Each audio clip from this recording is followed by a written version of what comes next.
Welcome back to the channel. Today we're going to look at something I like to use, a process called vapor blasting. I like to use it on everything aluminum, non-ferrous, that type of stuff. Makes it look like brand new. It's an amazing process. So let's follow along. Here we have a brand X, you know what kind of brand X is, intake manifold that is really kind of nasty. It was on a running engine. The engine wasn't running very well, but it's being rebuilt now, and this intake needs a good cleanup.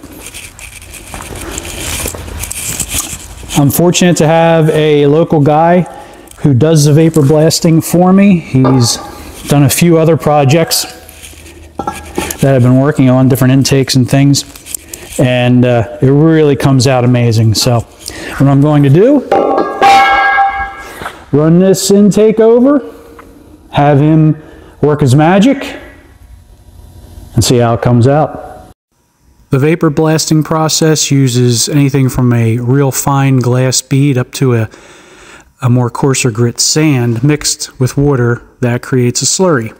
Basically what it does is wash the surface down, dust free, and create a nice finish that is actually impervious to fuels and oil for quite a while. I don't know how long it lasts, but every intake and part I've done has stayed that way for quite a while.